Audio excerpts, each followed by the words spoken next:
कुछ लोगों के हिसाब से नरेंद्र मोदी एक डिक्टेटर है, बट डिक्टेटरशिप क्या होती है आज मैं आपको दिखाता हूँ। This is the reality of West Bengal. Mamata Bandyopadhyay is known for the genocide of Hindus. ये दो तस्वीरें बताती हैं कि जहां हिंसा के दम पर चुनाव जीतने की कोशिश हो रही है, वहां जनता को अंधेरा ही मिल रहा है। आज के समय वेस्ट बंगाल की हालत बहुत ज्यादा खराब है और वेस्ट बंगाल के इस डाउनफॉल के पीछे किसी और का नहीं बल्कि यहाँ की खुद की चीफ मिनिस्टर ममता बनर्जी का हाथ है। ममता बनर्जी ने अपने फायदे के लिए, ताकि उनकी कुर्सी बची रहे, इसके लिए उन्होंने health care, infrastructure, development, education सारे सेक्टर पर कॉम्प्रोमाइज कर दिया है। और सबसे अलार्मिंग एस्पेक्ट ममता बनर्जी के रूल का ये है कि अब धीरे धीरे वेस्ट बंगाल से डेमोक्रेसी खत्म होते जा रही है। The big question, has democracy been murdered in Bengal? यहाँ जो मुख्यमंत्री है ना, फिर बोल रही हूँ ममता नाम की चीज नहीं है। आप आंकड़े नहीं बताना चाहती हैं क्योंकि आप FIR दर्ज ही नहीं करती हैं। There is no democracy in Bengal. Trinamool Congress के लीडर्स वहाँ पे रहने वाली हिंदू महिलाओं का रेप करते हैं और इनके अगेंस्ट अगर कोई आवाज उठाता है तो उन्हें चुप कर दिया जाता है। देखो कैमरे के सामने कोई आना नहीं चाहता है, डरे हुए हैं, प्रशासन इनको कोई हेल्प नहीं करते। I mean, जो बात पूरे देश की हेडलाइन होनी चाहिए उस बात को ही दबा दिया गया है। इसके साथ साथ वेस्ट बंगाल में दूसरी पॉलिटिकल पार्टीज को ठीक से फंक्शन तक करने नहीं दिया जाता है। तृणमूल सरकार भारतीय जनता पार्टी को अपनी चुनाव यात्रा निकालने नहीं दे रही है।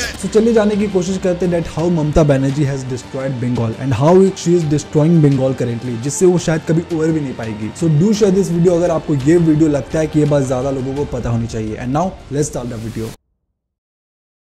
2011 से पहले तक लेफ्ट फ्रंट, जो कि कम्युनिस्ट गवर्नमेंट थे, इन्होंने वेस्ट बंगाल को 34 इयर्स तक रूल किया था और आज तक इतने लंबे समय तक कोई भी कम्युनिस्ट गवर्नमेंट पावर में रही नहीं थी। बट साल 2011 में ऑल इंडिया तृणमूल कांग्रेस ने West Bengal legislative assembly election में socialist unity centre of India और इंडियन नेशनल कांग्रेस पार्टी के साथ गठबंधन कर लेफ्ट फ्रंट को हरा दिया और फिर फाइनली 20 मई 2011 में Mamata Banerjee became the chief minister of West Bengal. और तब से लेकर आज तक ममता बनर्जी पावर में रही है और उन्होंने इन सारे सालों में कुछ ऐसे डिसीजंस लिए हैं जिससे आज बंगाल बहुत ही बुरी हालत में है। Number 1, dirty vote bank politics. Now आपके मन में ये क्वेश्चन जरूर आ रहा होगा दैट अगर ममता बनर्जी वेस्ट बंगाल के लिए इतनी ज्यादा बुरी है तो फिर लोग उन्हें वोट ही क्यों करते हैं, नहीं वोट करे। और यही आता है ममता बनर्जी का डर्टी वोट बैंक पॉलिटिक्स। आप ये वीडियो देखो, ये वीडियो ना ही पाकिस्तान की है ना ही बांग्लादेश की है, ये हमारा वेस्ट बंगाल है और इनमें से ज्यादातर लोग बांग्लादेश के रोहिंग्या मुस्लिम्स हैं जो यहाँ पे इलीगली आ गए हैं। बट ममता बनर्जी को इससे कोई प्रॉब्लम नहीं है। इनफैक्ट वो ये तक बोलती है कि जो लोग बांग्लादेश से यहाँ पे आते हैं वो इंडियन सिटीजन ही हैं और उन्हें सिटीजनशिप अप्लाई करने की कोई जरूरत नहीं है और वो फ्रीली यहाँ पे वोट दे सकते हैं। और ऐसी बात नहीं है कि ममता बनर्जी को इन बांग्लादेशी मुस्लिम से बहुत ज्यादा प्यार है। This is her vote bank and appeasement politics. वो ऐसा करती हैं ताकि वो पावर में रहे। एज ममता बनर्जी इन इलीगल इमिग्रेंट्स को यहाँ पे रहने देती है, इसलिए सारे लोग इन्हीं को ही वोट करते हैं और इसी के चलते वो इतने सारे सालों तक यहाँ पे पावर में रही है। आई मीन, आप खुद सोचो कि ये कितनी ज्यादा गलत बात है कि एक इंडियन स्टेट की चीफ मिनिस्टर बाहर से आए हुए इमिग्रेंट्स को यहाँ इलीगली रहने दे रही है और उनको यहाँ का सिटीजन डिक्लेयर कर रही है और वो यहाँ पे नकली इंडियन आइडेंटिटी डॉक्यूमेंट्स बना के रह रहे हैं। बांग्लादेश का पासपोर्ट वाला तुरंत भारत आके भारत में आधार कार्ड बनवा लेता है। सो एक तरफ ममता बनर्जी ये सारी चीजें कर रही है और यही ममता बनर्जी 2005 में जब वो अपोजिशन में थी और उस समय वेस्ट बंगाल में CPI पार्टी रूल कर रही थी, तब उन्होंने एक लोकसभा सेशन में वेस्ट बंगाल में आने वाले इलीगल इमिग्रेंट्स पर ही सवाल उठा दिया था। ममता बनर्जी तब NDA का हिस्सा थी।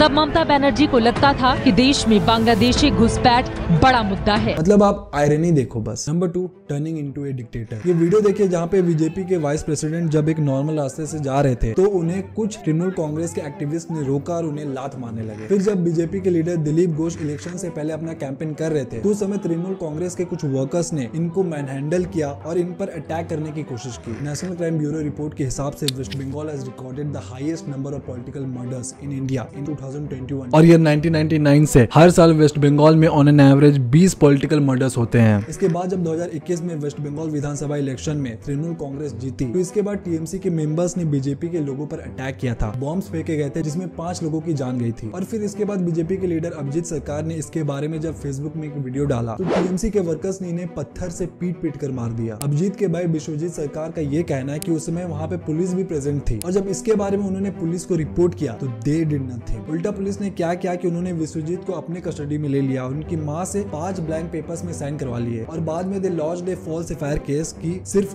2-3 लोग आए थे और सिर्फ हाथापाई हुई थी। इनफैक्ट तृणमूल कांग्रेस के एमएलए परेश पाल ने तो ओपनली पोल डे के दिन ये तक कह दिया था कि जिस दिन इलेक्शन का रिजल्ट आएगा उस दिन अभिजीत सरकार की फैमिली मारी जाएगी। और ऐसे ही बहुत सारे लोग जो दूसरी पार्टी के लीडर्स हैं, जो दूसरी पार्टी को सपोर्ट करते हैं, लाइक बीजेपी, कांग्रेस, वो मारे जा चुके हैं। इनफैक्ट वेस्ट बंगाल में बीजेपी को वोट करना तो मौत को दावत देने जैसा है। और इन सारी चीजों को देखने के बाद आपको क्या लगता है, क्या वेस्ट बंगाल में सच में डेमोक्रेसी एग्जिस्ट करती है? I mean, आज के समय वेस्ट बंगाल की हालत इतनी ज्यादा खराब है कि वहाँ पे जय श्री राम तक बोलना गलत है।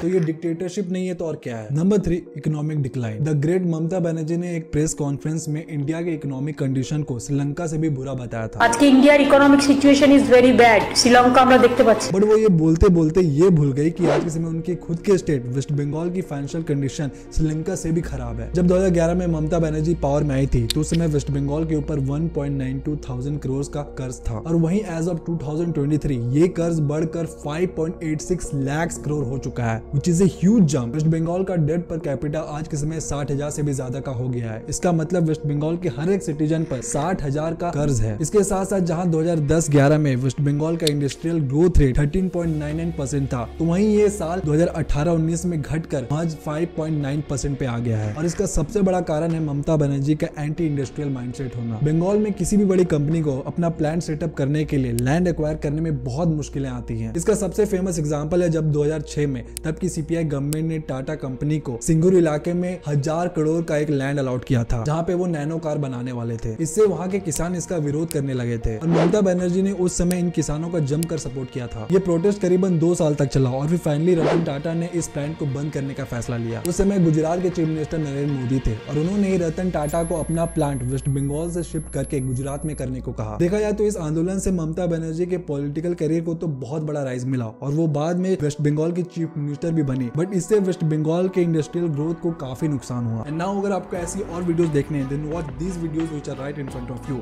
आई hope you like this video, do like this video, subscribe to this channel and until next time, be the change।